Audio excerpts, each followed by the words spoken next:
Hi folks, I'm Leanne. Welcome to Print and Polish. This is where I talk about a book that I read and do my nails at the same time.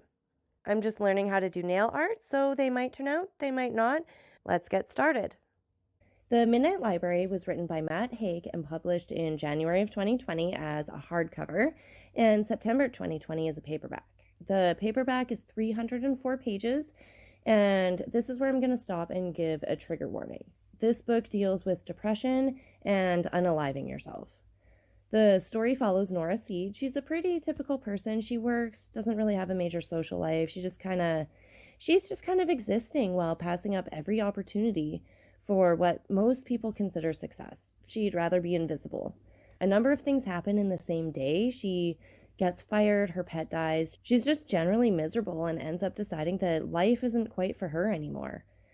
After, maybe during, I can't recall, her attempt, she finds herself in a library that's supervised by an old friend, someone from her past that was very caring and kind to her when she needed it the most. The library is full of millions of books, trillions of books, endless amounts of books, which sounds great, right? Yes and no. The books contain all of the different lives Nora could live. Each one addresses a specific regret that Nora has. The regrets are also listed in another book, kind of like an index. We don't get to find out each and every one of them, but we do learn about some of them. In each life, she has different careers, different partners. She lives in different places and knows different people. Her own personal appearance might even be changed as well. Occasionally, things and people from her original life do turn up, like friends and family, that kind of thing. Depending on the life she's living, though, these things change. She might not be close to certain people anymore. Maybe they died. Maybe they had died in her original life, but they didn't in her current one. No one knows until she starts living that life. Anyways, Nora gets to try out all these different lives. When she dislikes the life or isn't satisfied with it in some way, she pops back into the library. She could try out an infinite amount of lives. She doesn't, though she does go through a fair number of them, and in each one, there's just something that she didn't like or something that just wasn't for her, and she pops back into the library. Each time she does, she tends to have a hard time choosing which regret to focus on.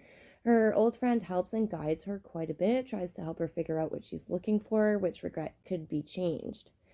One cool part is that she ends up running into someone else in the same situation as her in one of her trials. It's all fun and games, though, until the library starts crumbling, like literally crumbling. The more lives Nora experiences, the worse it gets until it's drastic. Why? What's going on? Does it get fixed?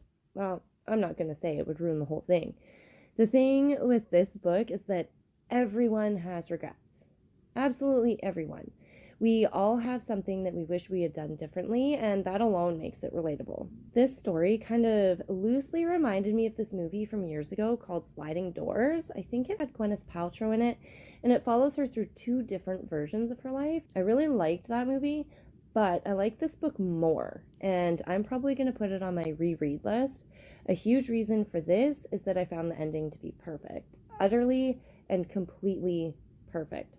The plot and the tone are exactly as they should be. I'm giving this one 5 out of 5 for sure. That's it for today, folks. Thank you so much for joining in. Links to the book and nail products are down in the show notes. If you think of a book that you'd like me to read or a nail design you would like me to try, please let me know in the comments.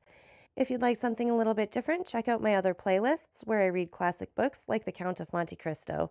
Thanks again and have a great day. I'll see you later.